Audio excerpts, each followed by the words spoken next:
선에 대한 이런저런 이야기라는 제목의 동어서화를 함께 보고 있습니다. 10번째, 인연이란 무엇인가?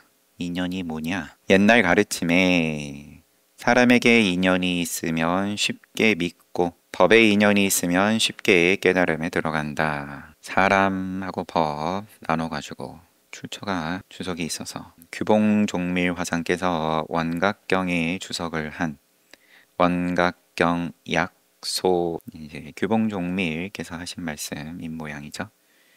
중생이 바로 부처라는 것을 아는 이는 드물고 깨닫고 보니 다 부처다. 중생이랄 게 없더라. 깨닫는 이가 드물고 알아도 믿는 이가 적고 믿어도 이해하는 이는 거의 없다. 이거는 그러면 원각경의 구절인 건지 여기에 대해서 원각경 약소에 대한 규봉종밀의 주석서. 그럼 앞부분을 제가 조금 다시 정정하겠습니다. 원각경을 주석을 한 원각경 약소에 대해서 규봉종밀이 거기에 또 주석을 한 거죠. 주석서 원각경 대소석의초의 이 구절을 풀이하고 있는데 본문에 사람에게 인연이 있으면 인용이 된 천목중봉화상께서 이런 화법을 즐겨 하시네요. 인용을 처음에 먼저 던지고 거기에 대해서 풀어나가시는 사람에게 인연이 있으면 쉽게 믿고 법에 인연이 있으면 쉽게 깨달음에 들어간다. 여기에 출처가 이러이러하다.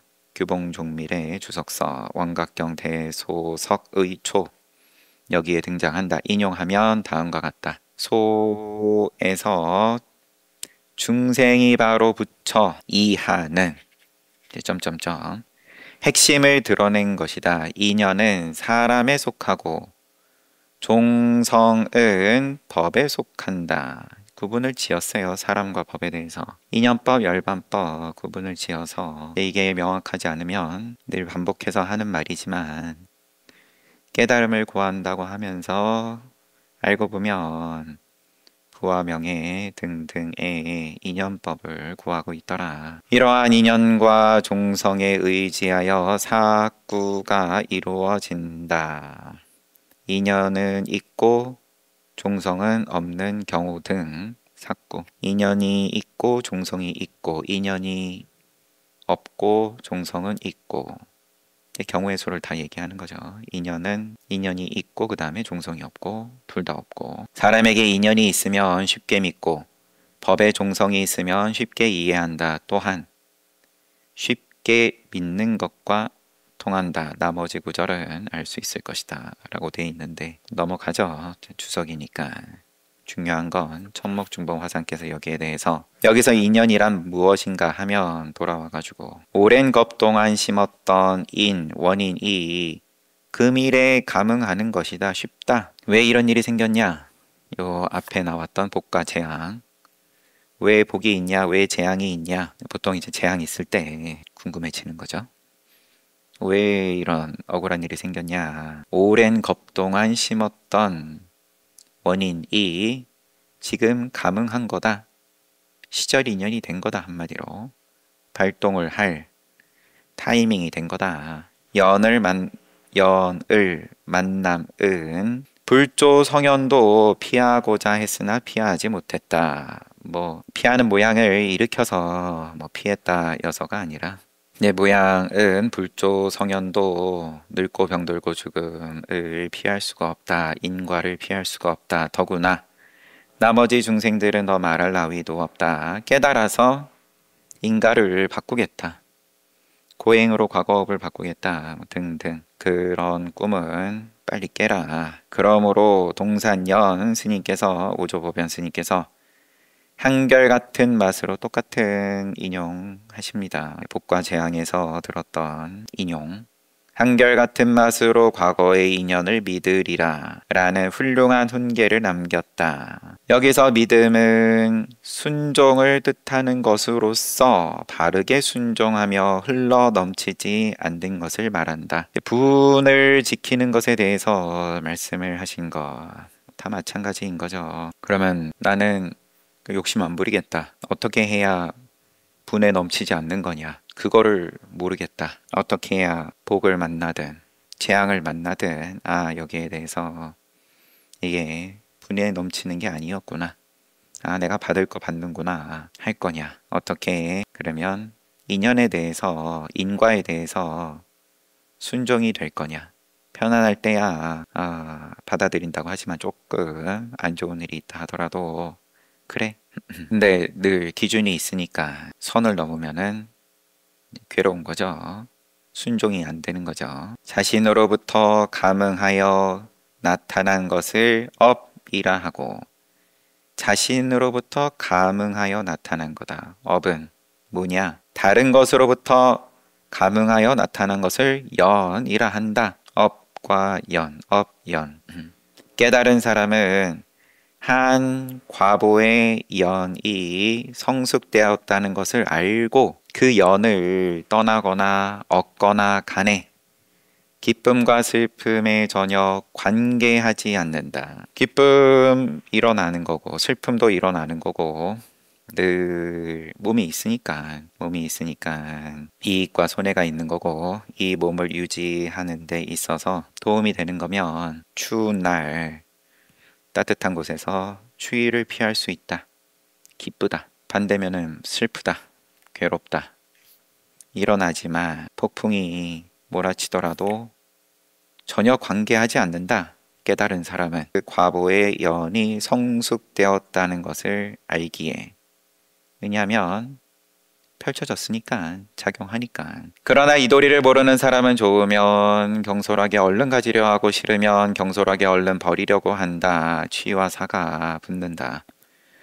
그러다가 얼른 가지려는 욕심이 이루어지면 취가 이루어졌다.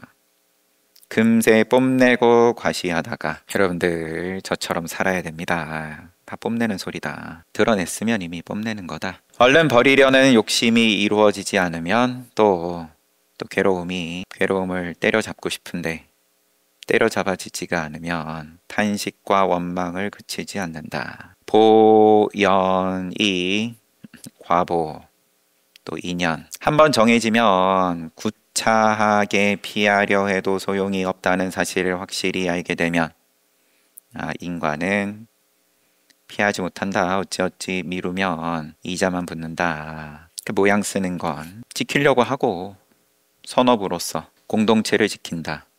보시가 그러하고 지게가 그러하고 선업은 선업이지만 그래도 구차하다. 지키려는 마음을 내지 않으면서 의도 없이 행하는 선업이 있다. 바람일이 있다. 종신토록 좋아하는 것을 가졌다고 해도 더 기뻐하지도 않고 죽도록 싫어하는 것을 만난다 해도 더 노여워하지도 않는다. 구차하게 피하려 해도 소용없다는 사실을 확실히 알게 되면 인과를 확실하게 긍정한다 하면서도 모르는 사이에 어디 빠져나갈 구멍 없나. 그만큼 인과를 부정하는 건데 인과법을 피하려 해도 소용이 없다는 사실을 확실하게 알게 되면 그럼 해봐라. 한번 애써봐라. 가지려는 거에 대해서든 내지는 피하려는 것에 대해서든 온 힘을 다해서 애써보고 요거 안 되는 거다. 이제 한번 크게 포기해보고 나면 되려 마음 편하다. 기뻐할 것도 또 노여워할 것도 한결 싱거워진다. 경전에 미운 사람을 만나는 고통 사고 팔고 생로병사하고 또 4개 더 붙여가지고 미운 사람을 꼴보기 싫은 걸 봐야 되는 괴로움, 또 사랑하는 걸 헤어져야 하는 괴로움. 여기서 말하는 괴로움이란 과거의 연을 따르려 하지 않기 때문에 구차하게 피하려 하기 때문에 스스로 받는 것이다. 가령 과거의 연이 당연히 그러리라는 것을 알고 바르게 순종했다면 괴로움이 침투할 틈이 없다. 이것은 세간의 모습으로는 바꿀 수 없는 연이다. 세간의 모습으로 바꿀 수가 없다. 출세간으로 바꿀 수 있냐? 그럼 출세간을 맛을 보고 얘기해라. 그때 가서도 바꾸려고 들지 아닐지. 세간 욕계, 색계, 무색계 윤회하는 입장에서는 청구서를 피할 수가 없다. 도인은 출세간의 종지를 탐구하는 사람이므로 출세간의 종지, 근본을 구하는 입장이고 본래 보연으로 따질 것은 못 된다. 그러나 추리해 보면 보연에 관계되지 않은 것이 없다. 출세간이다. 그러면은 이제 인과에서 벗어났다, 인과에서 자유롭다라고 하지만, 그렇지만 깨닫기 위해서는 선지식을 구해야 된다. 선지식 인연은 어떻게 만날 거냐? 그러면은 돌고 돌아서 복이다. 또 믿음인 거고. 따지고 보면 보연에 관계되지 않은 것이 없다. 옛날에 하나를 듣고 열을 깨달아 대총지를 갖춘 사람이 있었는데 이것은 오랜 세월 동안 보리도에 연이 있어서 그렇게 된 것이다. 깨달았다. 크게 깨달았다. 그럼 거기다가는 인과를 안 붙일 거냐? 오랜 세월 보리도에 연이 있어서 그렇게 됐다. 겨자와 바늘이 서로 투합하듯 겨자씨에 바늘을 꽂는다. 확률로 치면 그게 얼마나, 하늘에서 바늘이 뚝 떨어지는데 그게 지금 요 눈앞에 있는 겨자씨 하나에 바늘이 꽂힐 확률이, 그런데 그게 된다. 투합하듯이 오랫동안 잊었던 것이 갑자기 기억나 아르마리를 굴리지 않고 즉시에 통달한 것이다. 또 스승과 제자의 보연이 성숙되어 그 음성을 듣거나 용모만 바라보아도 방편을 자세히 베풀지 않더라도 단박에 종지를 깨닫기도 한다. 그냥 한번 쳐다보고 깨닫는다. 인연이 있을 것 같으면, 아니면 소리에 언하에 기와가 대나무에 부딪히는 딱 소리에 깨닫는데 그럼 뭐라고 할 거냐? 그걸 아르마리로 분석을 해서 이건 요렇고 요렇고 요러니까 이 딱 소리는 특별한 딱이다. 그러면은 이제 인과로, 인연법으로 깨달음까지 쭉 어떻게 해서든 간에 설명을 하겠다고 하는 건데, 그렇게 그러면 탑을 쌓는다라고 치면 한 번도 누구도 쌓아보지 못한 멋진 탑을 높게 쌓았다. 역시나 또 무너짐은 피할 수가 없는데, 더러는 종신토록 배워도 깨닫지 못하는 자가 있는데, 누구는 얼굴만 보고 곧바로 깨닫고 누구는 평생을 해도 깨닫지 못하고, 이것은 무슨 차이냐? 그러면은 늘 나오는 것과 같이 육조단경에 불법에 무슨 상중하가 있냐? 사람에 있다. 사람에게 상근기가 있고 또 하근기가 있고, 이것은 숙세의 연이 아직 성숙되지 않았기 때문이다. 그러하기에 인연을 쓸어버리고 깨달음을 이야기할 수 있는 것도 아니다. 각자가 그 인연이 다 제각각이니까, 연이 성숙되지 않았는데 억지로 깨닫기를 바란다면 어린아이들에게 어른의 일을 대신하게 하는 것과 같다. 깨달음이라고 해서 도노라고 해가지고 그러면은 몰로 깨닫는 거니까, 찰나에 깨닫는 거니까 그럼 시간을 붙일 필요가 없네요. 뭔가 애써서 정성 들이고 노력하고 할 필요가 없는 거네요. 그러면서 깨닫기를 기대하는 건 어린아이에게 어른의 일을 대신하게 하는 것과 같다. 시절에 대해서, 과거, 현재, 미래에 대해서 부정하라고 과거, 현재, 미래를 떠난다라는 말을 하는 게 아니다. 꽃표치라고 하는 게 아니다. 어찌 이것을 바른 이치라 하겠는가? 보연에 순종해야 한다는 것을 알고 인연에 순종한다. 인연을 귀하게 생각한다. 힘써 노력하고 부지런히 정진하여 오래도록 물러나지 않는다면 하루아침에 힘센 장사가 남의 도움 없이 팔을 굽히듯 스스로 깨달을 것이다. 이것도 역시 보연이 아니겠는가? 몰록이다. 찰나다. 그것 또한 보연이다. 인연이다. 처음에 인용하신 게 사람에게 인연이 있으면 쉽게 믿고 법에 인연이 있으면 쉽게 깨달음에 들어간다. 이 인연이 뭐냐에 대해서 이제 쭉 말씀하셨어요. 믿음이다. 내지는 깨달음이다. 더 간단하게 얘기를 하면 인연을 떠난다라는 말에 대해서 왕 사실은 이제 대부분의 경우에 또 착각을 해가지고 잘못 이해를 해서 인연을 붙이지 않고 깨닫겠다라고 잘못된 길로 가는 것에 대해서 경책을 하시는 그런 말씀이셨습니다. 11번째, 근본적인 수행의 태도는 무엇인가? 근본적인 수행의 태도, 수행을 어떻게 해야 되냐? 살림살이를 하는 목적은 재물을 모으는 것이고 모양 만드는 거고, 몸을 섭생하는 목적은 원기를 기르는 데 있다. 마찬가지고 이 몸에서부터 나라를 다스린다 하더라도 모으는 거다. 쌓는 거다. 다람쥐가 도토리 모으듯이 세상에는 근본을 튼튼하게 하지 않고 겉모양만 꾸미는 사람이 있는데, 그렇지만 그게 이제 선업인 거고 모아가지고 그 힘으로 그러면 베푸는 거고 함께 나눠 먹는 거고, 그렇지만 그건 근본이 아니다. 세상에는 근본을 튼튼하게 하지 않고 겉모양만 꾸미는 사람이 있는데 이것은 소용없게 되거나 망치지 않는 경우가 없다. 이웃집에 2명의 아들이 있다고 하자 한 사람은 건강하여 천근을 들어도 무거운 줄 모르고 하루 종일 일을 해도 피곤한 줄을 몰랐다. 그런데 다른 한 사람은 초췌하고 연약하여 1년 내내 병석에 누워 있었다.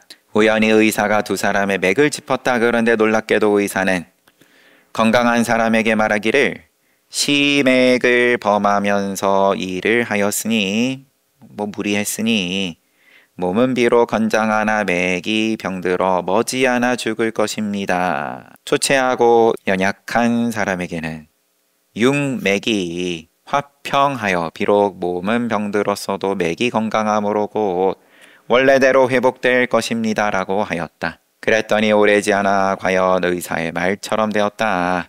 몸의 편안함과 위태로움은 맥에 달려있고 맥의 상태는 원기에 의해 좌우된다. 따라서 근본을 조심해야 한다. 보이지 않는 게 있다. 눈에 보이지 않는 모양 이전에 게 있다. 비유입니다.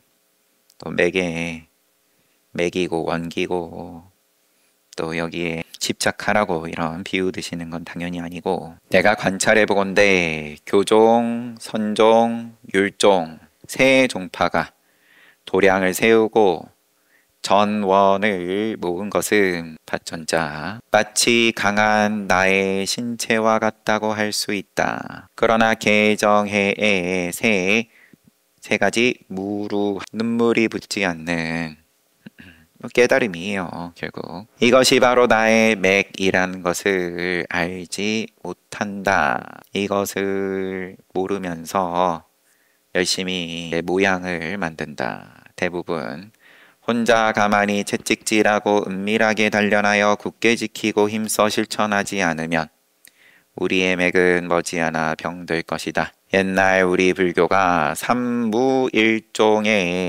폐불 사건을 만났던 것은 845년 이쪽 저쪽 삼무일종의 폐불, 북위의 태무제, 북주의 무제, 당나라 무종, 후주의 세종까지 이렇게 쭉 이어서가 아니네요. 그때 폐불 사태, 불교를 핍박했었던 시기가 제가 아까 말씀드린 건 당나라 무종 때의 일인 거고, 그 전후로도 그때 따라서 불교를 핍박했었던 이러한 것은 내 몸이 병든 것에 비유할 수 있다. 그러다 이윽고 개정해에 근본맥이 뛰게 되자 살아날 가망이 생겼다. 어째서 살아났냐? 깨달음 덕분이다. 수행 덕분이다. 이것은 근본이 견고했던 것을 증험한 사실이다.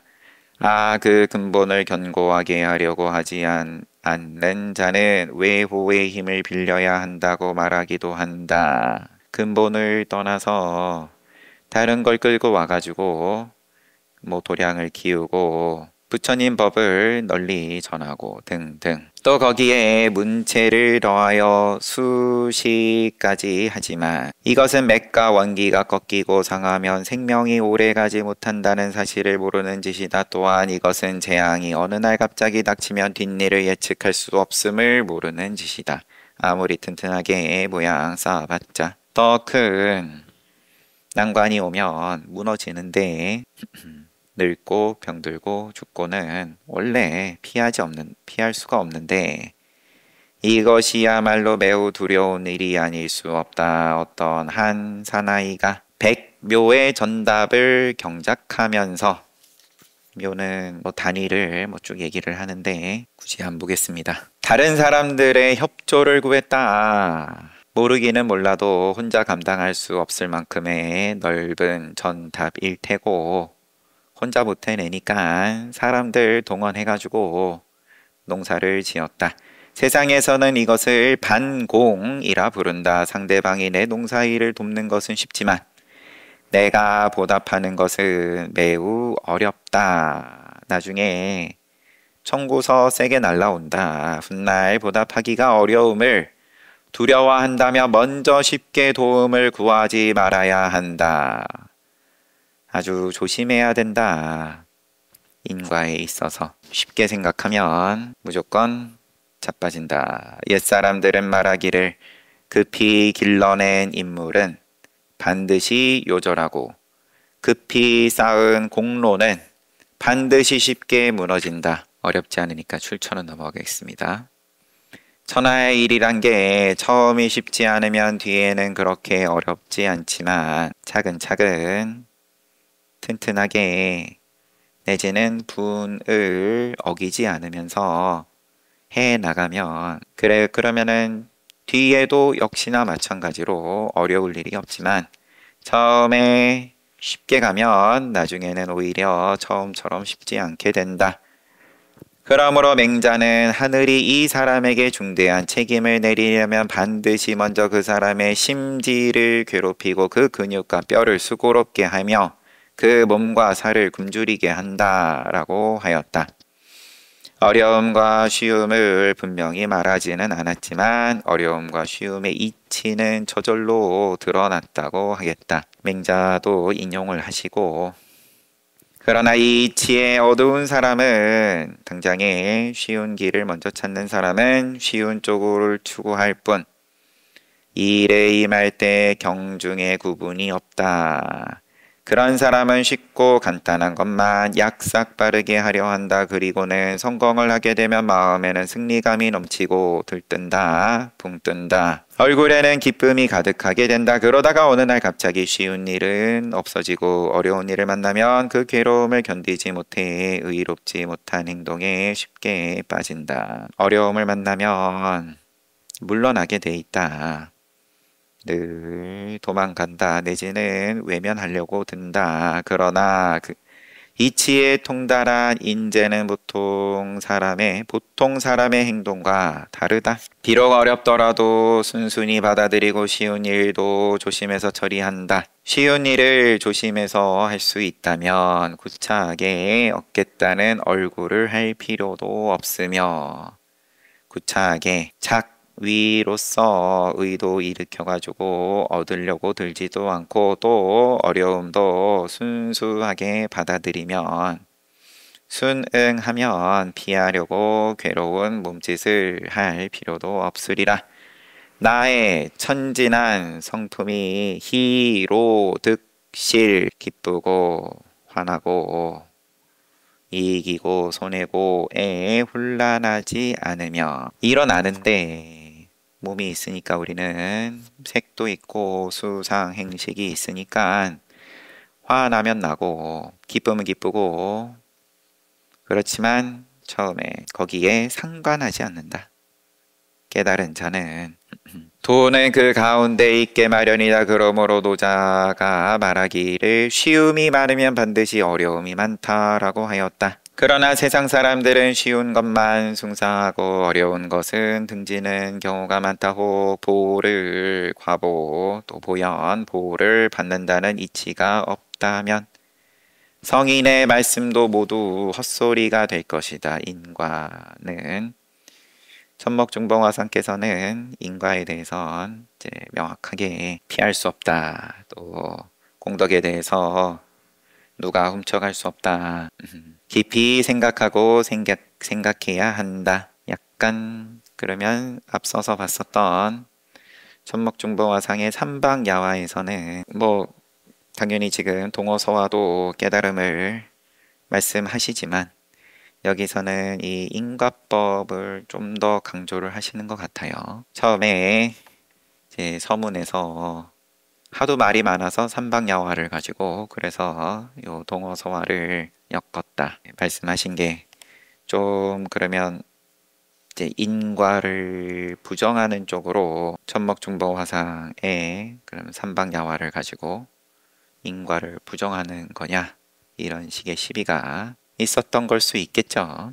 더 어떻게 보면 눈높이를 좀 더 낮춰가지고 자 선업을 쌓으면 선취에 나 악업을 쌓으면 악취에 나 이것을 단단하게 못을 받고 선업 불선업을 떠난 깨달음에 대해서도 말씀을 하시지만 이제 조금 이제 맛보기 정도로서 12번째 불법에 깊고 얕음이 있겠는가 아직 책의 초반이니까 뒤에 가면 또 여기서 인과법을 탄탄하게 이제 하신 다음에 뒤에 또 이제 깨달음을 더 강조하실 것 같지만 여하간 불법에 깊고 얕음이 있냐 깨달음의 정도가 있냐 고창 땅에 살던 한 장자는 평소에 돌을 닦을 뜻이 있었다. 귀한 벼슬에 올라서도 성내거나 노한 얼굴을 전혀 보이지 않았다.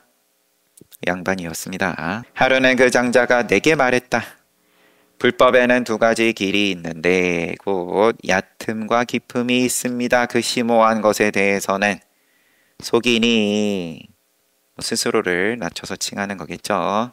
본래 알 수 없겠으나 심오한 것에 대해서 깊은 거에 대해서 제가 감히 헤아려 볼 수 있겠습니까? 얕은 것에 대해서는 일찍부터 박식하게 듣고 익숙하게 이해했습니다. 그러나 유독 이 마음은 듣고 보았던 것과 서로 달라서 스스로를 책망하지 않을 수 없습니다. 얕은 것에 대해서 일찍이 박식하게 이제 듣고 알기는 아는데 그 얕은 것도 이 마음은 따로 노네요. 얕은 게 인과법이라고 하면 어떻게 해야 무엇이 선업인지 윤리가 뭔지는 알겠는데 하지만 이제 마음은 따로 노네요. 겉으로야 앞에 성내거나 노한 얼굴을 전혀 보이지 않았다. 사람 됨됨이가 훌륭했지만 속으로는 또 제 스스로는 창피하네요. 요 정도. 그래서 내가 그에게 물었다. 불법은 광대하여 온 세계에 두루함으로 부처님과 조사라 해도 이것을 바로 보지 못합니다. 육안으로서 모양으로서 이것은 처음부터 헤아릴 수 없는 거다. 당신이 깊은 거 있고 얕은 거 있고 수준이 높은 게 있고 낮은 게 있고 낮은 거는 알겠고 높은 거는 제가 부족해서 모르겠네요. 이렇게 분별하는 것에 대해서 부처와 조사라 해도 당신처럼 알려고 들어가지고는 알 수 없는 거다. 애초에 그대는 어떤 사람이기에 도의 깊고 얕음에 대해 말하십니까? 그러자 장자가 심식의 참뜻 경관의 차별 깨달은 이치의 잘잘못 경치할 때 경인 거고 보이는 거 다 차별이 있는 거고 삼라만상이 내 심식의 참뜻을 논하는데 심식의 참뜻과 경관의 차별 깨달은 이치의 잘잘못 계율을 잘 지키고 못 지키고 등이 모두 불법의 심오함입니다. 당신이 보는 불법의 깊고 얕음, 깊은 거는 뭐고 얕은 거는 뭡니까? 모르니까 제가 생각하는 불법의 심오함은 요러요러한 겁니다. 이런 걸 잘 모르겠습니다. 가령 세간의 재물은 독사보다 해로워 선근을 손상시키고 괴로움의 근본을 자라게 한다고 말한 것은 불법에 얕은 것입니다. 최초에 입도하면서 수행하면서 여러 스님들의 문전을 편력하였습니다. 열심히 쫓아다니면서 가르침을 구했습니다. 그런데 한 사람도 이처럼 가르치지 않는 분이 없었습니다. 다들 이렇게 말씀하시던데요. 제가 임의대로 얕고 깊음을 말하는 것이 아닙니다. 가령 재물은 위험하다. 선근을 손상시킨다. 괴로움의 원인이다. 이것은 불법의 얕음입니다.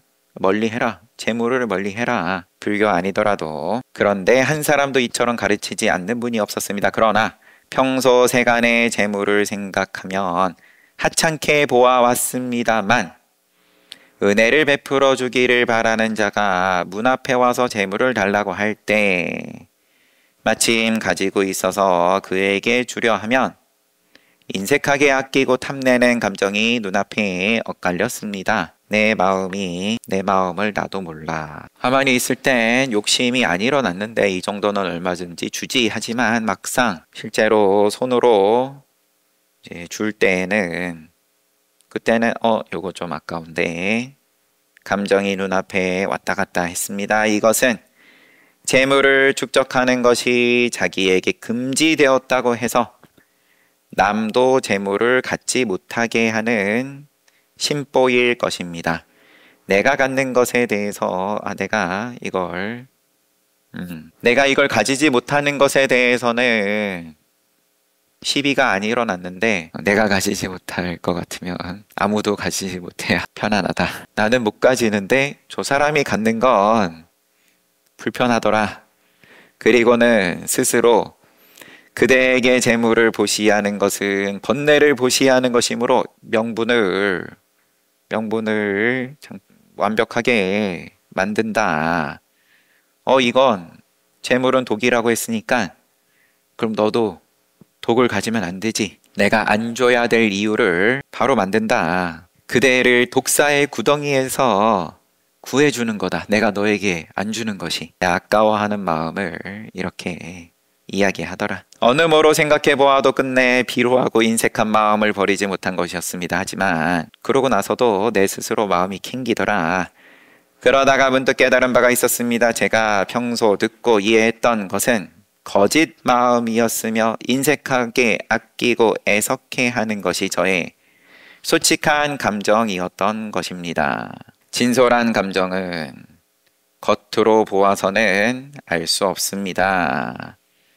마음의 밑바닥에 들어있어 철저히 깨달아 그 밑바닥을 털끝만큼의 찌꺼기도 없이 뒤집어 버리지 않으면 잠깐 사이에 다시 눈앞에 나타납니다. 비록 갖가지로 오묘하게 이해했다고 해도 신을 신고 그 위를 긋는 것과 다를 바 없습니다. 덧없는 생사를 생각하는 것은 참된 마음이며 들뜬 아르마리와 거짓 이해는 반드시 버려야 할 것입니다.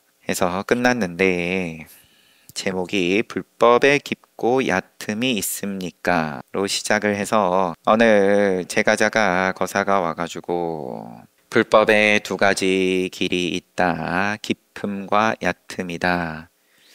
본인이 한꺼풀 뭔가 그러면 경계가 달라져가지고 그렇게 한번 더듬어 볼 수 있을 것 같아요. 그래가지고 내가 이전까지 해오던 따르던 부처님 가르침은 모양을 구하는 거였더라.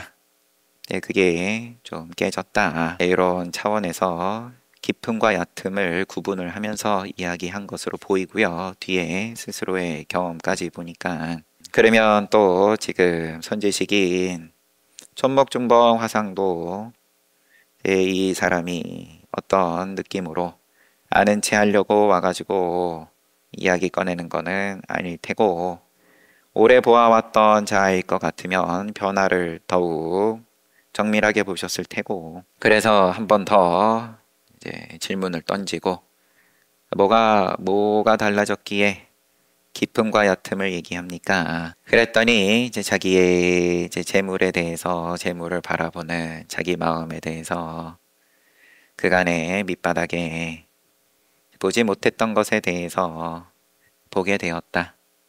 그래서 스스로의 이제 부끄러움에 대해서 이야기를 하고, 요 꼭지에서는 어떤 뭐 깨달음에 대해서 명확하게 드러내서 손목중보화상께서 보이신 건 아니기는 하지만 이런 경험이 소중하다.